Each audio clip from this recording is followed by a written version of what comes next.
Hi. Have you ever been judged? Have you ever had somebody that was so sure they completely knew you and had you labeled and had you judged? It's a pretty ugly experience. When other people do it to us, it's not cool. And the bottom line is, it doesn't do us any good when we do it to someone else. I want to share with you a story.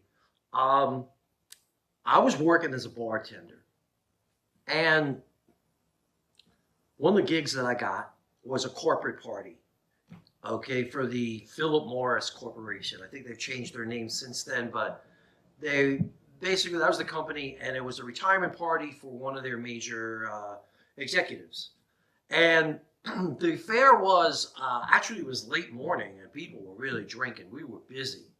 And then the event started, and people were getting up, and they were talking about this person being honored.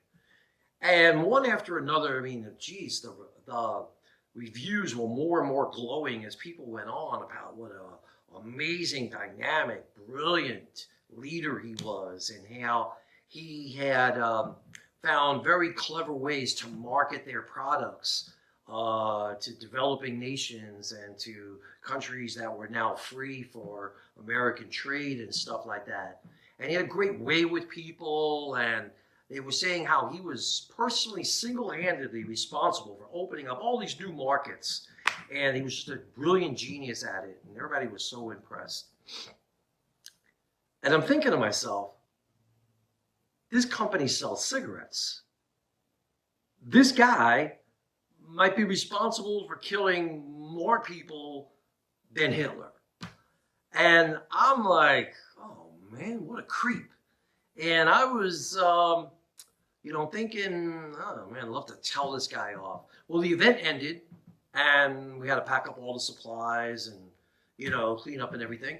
And I was downstairs bringing stuff into the basement, came up, and this guy is talking to some of the other waiters and bartenders.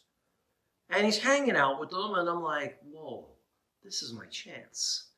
I could just go over to him and say, hey, hope you enjoy that retirement. And, don't you worry a bit about all those people that are going to now die because of you.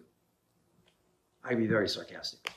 So I was all set to like, yeah, I'm gonna just put that little seed in there and make him like suffer. And I'm watching him.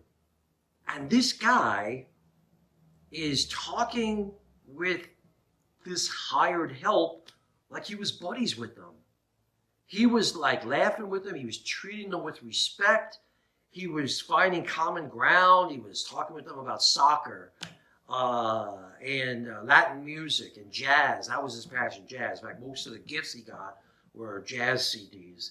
And he was just, really being good to them. All the other people that attended that event had treated us like we were below them. We were the hired help, and they were the guests, and everybody was, dressed up to the max, and everybody's acting like they're superior. This guy didn't have that in him.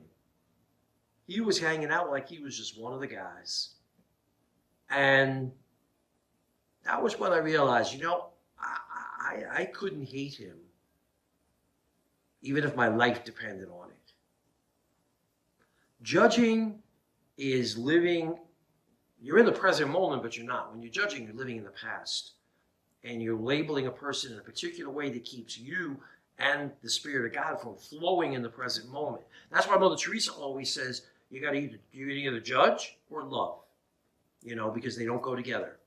If you're too busy loving, then you should be too busy to be judging, because it's going to block you from flowing. I'll give you another quick story. Doing a retreat, and the woman in charge, as soon as I come through the door, my supplies to start the retreat, says to me, there's a boy in the front row. He's going to ruin your retreat.